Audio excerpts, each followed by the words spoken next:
Hello friends, this is math गुरु पवन वाघ. आपण पाहत आहोत इक्वेशनचा तिसरा भाग, समीकरण या प्रकरणाचा तिसरा व्हिडिओ. आज आपण शिकणार आहोत समीकरण सोडवणे. कसं आपण समीकरण सोडवायचं, जर समीकरण आपल्याला दिलंय तर त्याची उकल कशी शोधायची. समीकरणाच्या दोन्ही बाजूंवर समान क्रिया केली तर मिळणारे समीकरण संतुलित राहतो. म्हणजे काय होतं, जो मिळणारं समीकरण आहे, आता जर समजा डावी बाजू उजवी बाजूला सारखी क्रिया केली म्हणजे काय, दोन्ही बाजूमध्ये समान संख्या मिळवणे. जर समान संख्या मिळवली, दोघं बाजूला समान संख्याची बेरीज केली तर समीकरण संतुलितच राहतो. कारण त्याच्याने किंमत मध्ये काही फरक पडत नाही. ते आपल्याला आपण पुढे जेव्हा सॉल्व्ह करू ते समजेलच. पुढचा नियम आहे दोन्ही बाजूंमधून समान संख्या वजा करणे. जर समान संख्या जरी वजा केली तरी समीकरण संतुलित राहतो. कारण बघा, जर समजा डाव्या बाजूचं उत्तर पण 25 आहे आणि उजव्या बाजूचं उत्तर पण 25 आहे आणि तुम्ही दोघं बाजूला 2-2 वजा केली तर दोघं बाजूला 23-23च राहतील. तर वजाबाकी केल्याने समीकरण संतुलित राहतो सारख्या नंबरने. वेगवेगळ्या नंबरने नाही, सारख्या समान संख्या आपल्याला वापरायची. दोन्ही बाजूंना समान संख्याने गुणणे. जर समान संख्याने दोघं साईडला गुणाकार केला आपण तरी समीकरण संतुलित राहतो. दोन्ही बाजूंना शून्य तर समान संख्येने भागणे. म्हणजे शून्य व्यतिरिक्त जर कोणत्याही संख्येने तुम्ही दोघं बाजूला भागाकार केला तरी समीकरण संतुलित राहतो. आणि शेवटचं, दोन्ही बाजूंची अदलाबदल करणे. म्हणजे काय, की डाव्या बाजूला उजव्या बाजूला लिहायचं आणि उजव्या बाजूला डाव्या बाजूच्या ठिकाणी लिहायचं. चला आता आपण पुढच्या स्टेपला जाऊया. 4 नियम. समीकरण सोडवण्यासाठी फक्त 4 नियम आहेत. हे 4 नियम जर लक्षात ठेवले तर खूप सोप्या प्रकारे आपण कोणत्याही समीकरणाला सोडवू शकतो. कोणत्याही समीकरणाची उकल आपण शोधू शकतो. पहिला नियम आहे की जी संख्या x च्या सोबत, चलाच्या सोबत प्लस मध्ये असते, म्हणजे बेरीज मध्ये असते, त्या संख्येला दोघं बाजूला वजाबाकी करायचं. जसं पहिला आपण समीकरण बघूया. x अधिक 9 बरोबर 11. या ठिकाणी हा जो 9 आहे हा बेरीज मध्ये दिलेला आहे, प्लस मध्ये दिलेला आहे. तर त्या प्लस वाल्या संख्येला, बेरीज वाल्या संख्येला दोघं साईडला वजाबाकी करायचं. तर आपण पुढची स्टेप मध्ये लिहू x अधिक 9 वजा 9 बरोबर 11 वजा 9. आता या ठिकाणी ह्या 9 मधून ह्या 9 ला आपण कॅन्सल करू, कारण 9 वजा 9 तर 0 होतो. तर ह्या साईडला बसेल आपल्याजवळ वाचेल फक्त x आणि 11 मधून 2 गेले, 9 गेले, तर आपल्याला इकडे मिळेल x बरोबर 2. तर अशा प्रकारे आपण समीकरणाची उकल शोधू शकतो. आपण काय केलं, पहिला नियम, जो नंबर बेरीज मध्ये आहे त्या नंबराला, बेरीज मध्ये 9 होता, त्या नंबराला दोघं साईडला वजाबाकी केलं.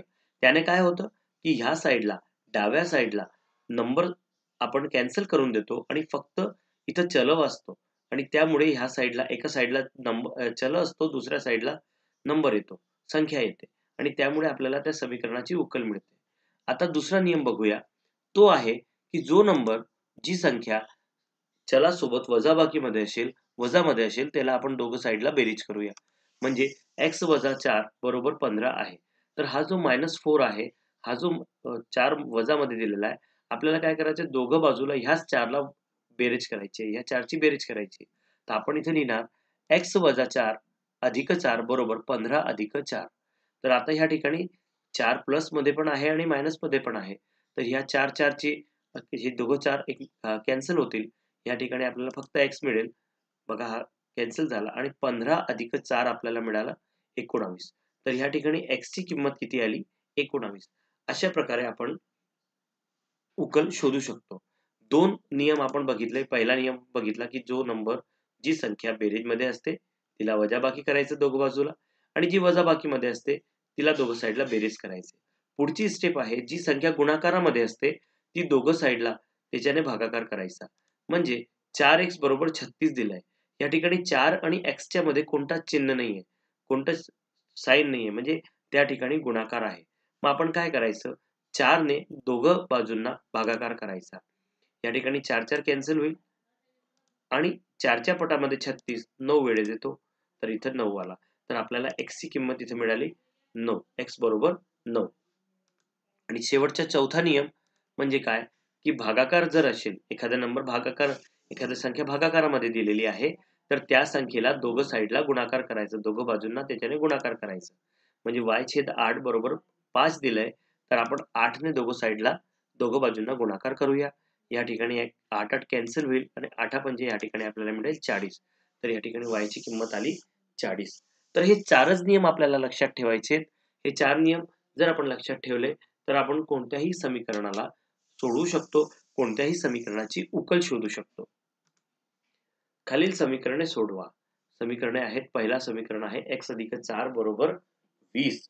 आता ह्या ठिकाणी बघा, तुम्ही जर परत विचार केला की आपण आता काय शिकलो, आपण शिकलो जी संख्या बेरीजमध्ये असते ती दोघं बाजूला आपण वजाबाकी करतो. तर इथं 4 बेरीजमध्ये आहे, तर आपण दोघे बाजूला काय करणार, 4 ने वजा करणार. दोघं साईडला 4 मायनस करूया. या ठिकाणी 4 मधून 4 गेले तर 0 होईल, हे कॅन्सल होतील. इथं उरेल फक्त x आणि 20 मधून 4 गेले तर आपल्याला मिळेल 16. x ची किंमत आली या ठिकाणी 16. आता आपण दुसरा समीकरण सोडूया. या ठिकाणी बघा, x वजा 7 बरोबर 18 दिलंय. म्हणजे या ठिकाणी जी संख्या वजामध्ये असते, आपण बघितलं की जी संख्या मायनस मध्ये असेल, वजामध्ये असेल, त्याच संख्येची दोघं बाजूला आपण बेरीज करतो. म्हणजे या ठिकाणी लिहा की इथं पण +7 करा, इथं पण +7 करा. आता हा 7 आणि हा 7 कॅन्सल होईल. या ठिकाणी फक्त x राहील डाव्या बाजूला आणि उजव्या बाजूला 18 अधिक 7 म्हणजे 25.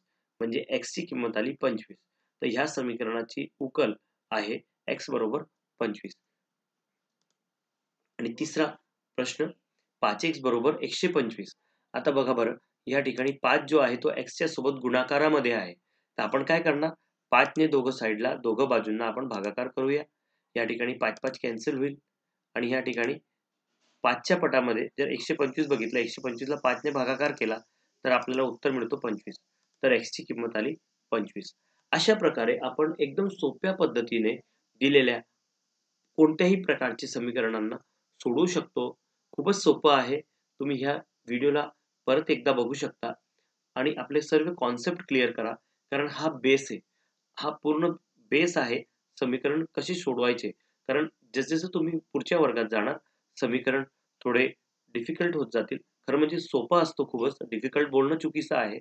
समीकरण खूप सोपा प्रकरण आहे. खूप सोपा पार्ट आहे. फक्त तुम्हाला काही स्टेप वाढतील. त्या स्टेप सोडवण्यासाठी तुम्हाला बेस माहिती पाहिजे. त्यासाठी हे 4 नियम तुम्ही लक्षात ठेवा. Thank you for watching this video. आता आपण आणखी याच्यात एक भाग बाकी आहे की खाली काही समीकरणे आणि चलाच्या किमती दिल्या आहेत. त्या किमती समीकरणाच्या उकली आहेत का ते ठरवा. आता बघा बरं, या ठिकाणी ह्या तक्त्यामध्ये y वजा 5 बरोबर 15 दिलंय आणि y ची किंमत दिली आहे 20. जर y च्या ठिकाणी मी 20 ठेवलं तर 20 वजा 5 किती होतो? 20 वजा 5 15 होतो आणि ह्या साईडला पण 15. म्हणजे डावी बाजू पण 15 आणि उजवी बाजू पण 15. तर y बरोबर 20 या समीकरणाची उकल आहे. तर इथं आपल्याला आहे लिहायचं आहे. आता आपण याला बघूया. 5x बरोबर 40. जर x च्या ठिकाणी मी 5 ठेवलं, इथं 5 दिलेलं आहे. तर 5 गुणिले 5 25 होतो. डाव्या बाजूला 25, उजव्या बाजूला 40. तर हे दोघं बरोबर नाहीयेत.